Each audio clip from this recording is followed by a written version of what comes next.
We sat in her living room chatting for about 30 minutes before she looked at me and said, I thought you were here to make me leave my house. I'm your host, Valerie Lynn, and I'm not in the business of making anyone leave their home. But what are you supposed to do when you truly believe it's what's best? In this episode, we're exploring one of the most difficult conversations many of us will face: convincing your mom or dad to leave their home and transition to senior living.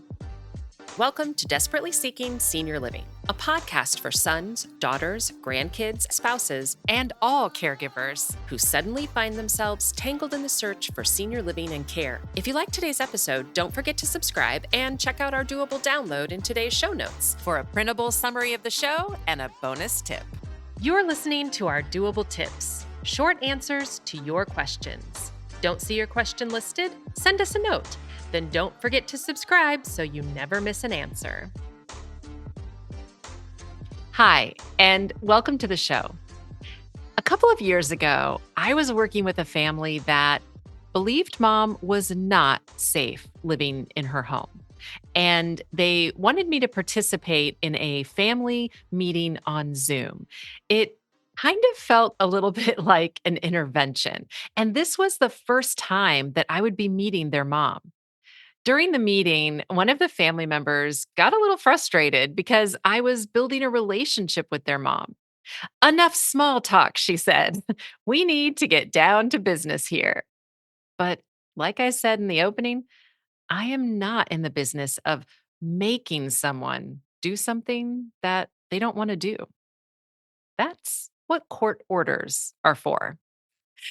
I'm in the business of building relationships, discovering what the objections are, and guiding everyone toward the best strategy for helping mom or dad realize that moving could be the safest option and maybe even the most financially viable option, and possibly a beginning of a more fulfilling life.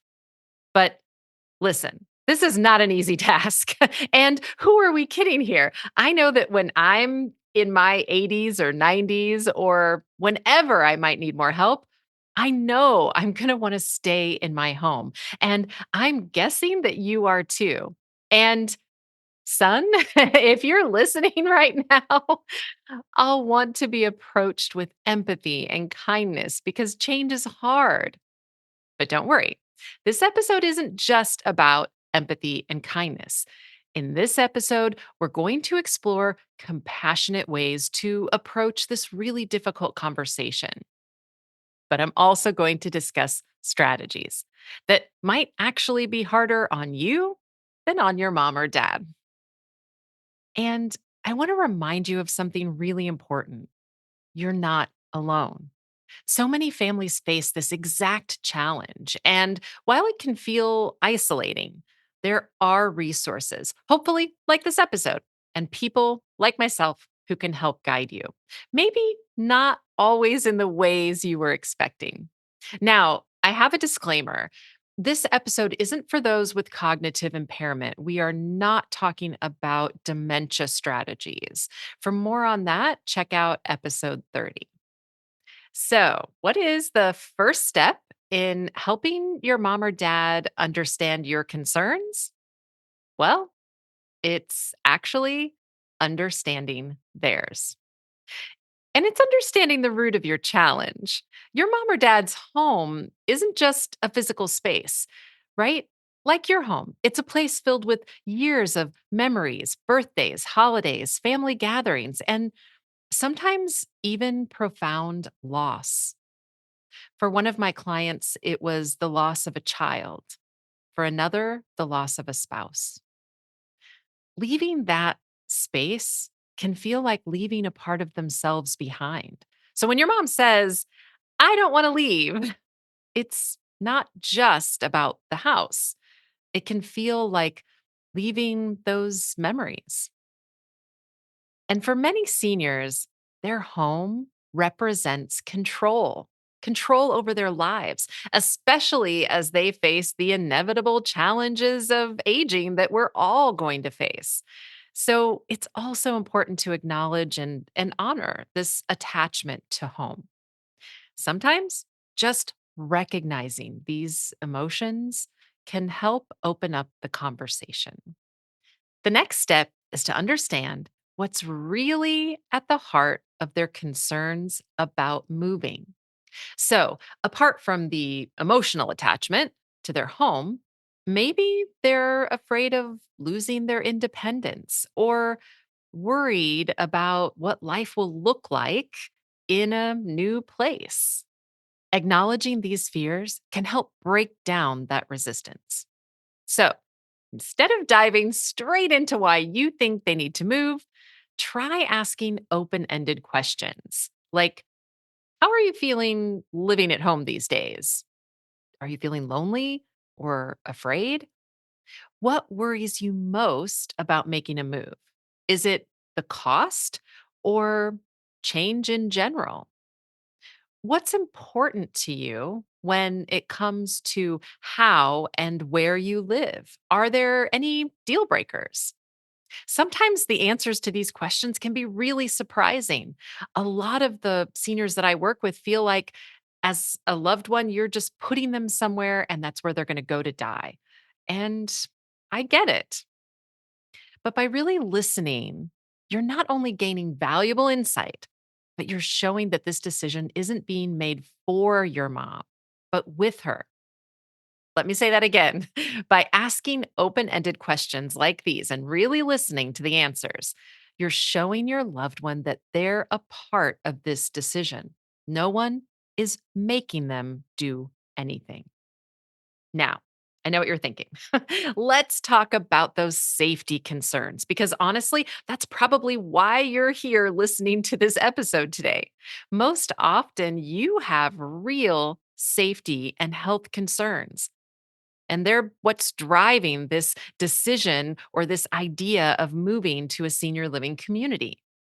If your mom or dad is at risk for falls, maybe they struggle with mobility, incontinence, or maybe you've found medication on the floor, those one or two pills in the corner, and you're like, wait a minute, what medication did they miss and when?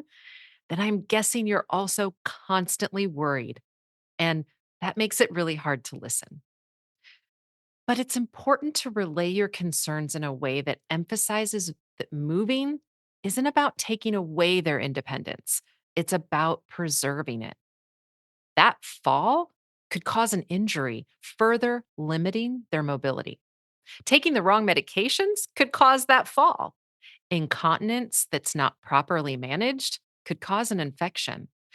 It's not only important to talk about the safety concern itself, but what the outcome could be if it's left unchecked. This is actually where we hear from families first. An event like a fall has happened, and mom's in the hospital. Many times, the transition from home to hospital to maybe skilled nursing and then to a senior living community is actually a little bit easier. But we don't want you to wait for something bad to happen. Now, do you remember when I said that one of the strategies is going to be harder on you?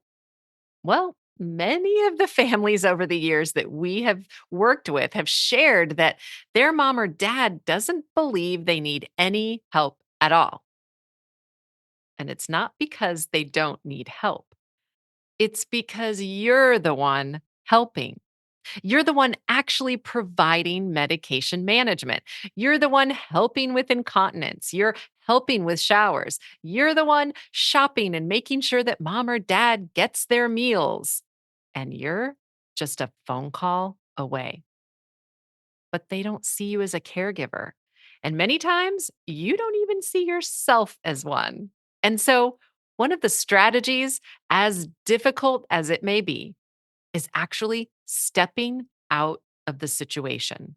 Whether that means not answering the phone call every single time, or hiring additional caregivers, or setting up tech. There's actually a lot of really great tech. We talk about it in episodes 96 and 97, and I'll be putting a link in show notes to those episodes as well. There are ways to help ensure that your loved one is safe at home. And also removing yourself from the equation. Now, in home care can be really expensive. So, this is what ends up happening. And I can't guarantee it. But what we often see is that mom or dad realizes that they actually haven't been doing things on their own. It's been you. And then they add up the cost of in home care and realize the better option just might be a move. And I don't want you to feel guilty about this option of stepping back.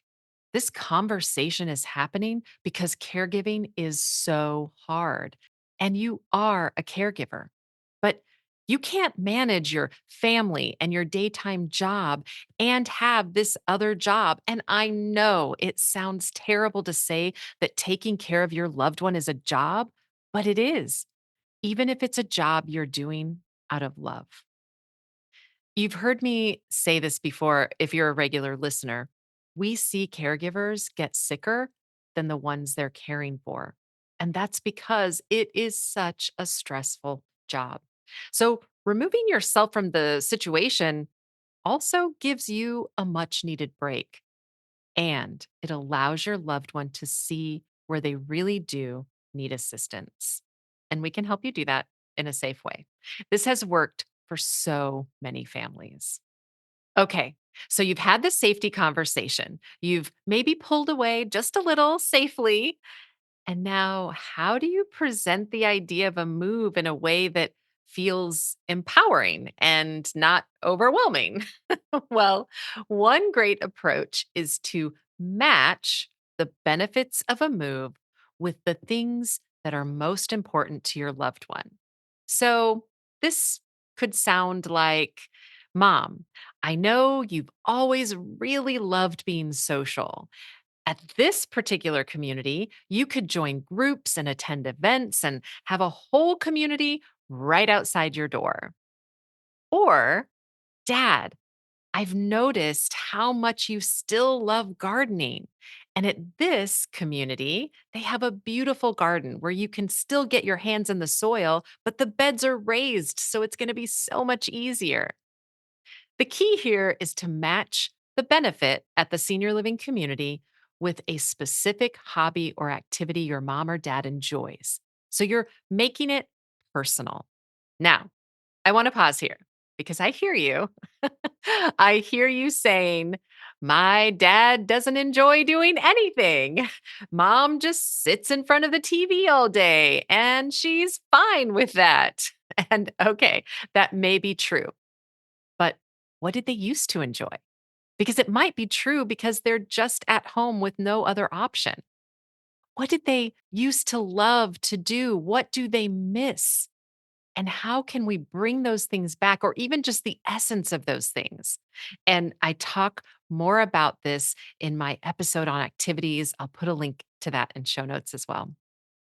It's so crucial to involve your loved one in the process. And this starts with what we've been talking about, listening and asking those open ended questions. But it doesn't stop there. It also includes making them a part of the touring process. And this is going to look different for every family.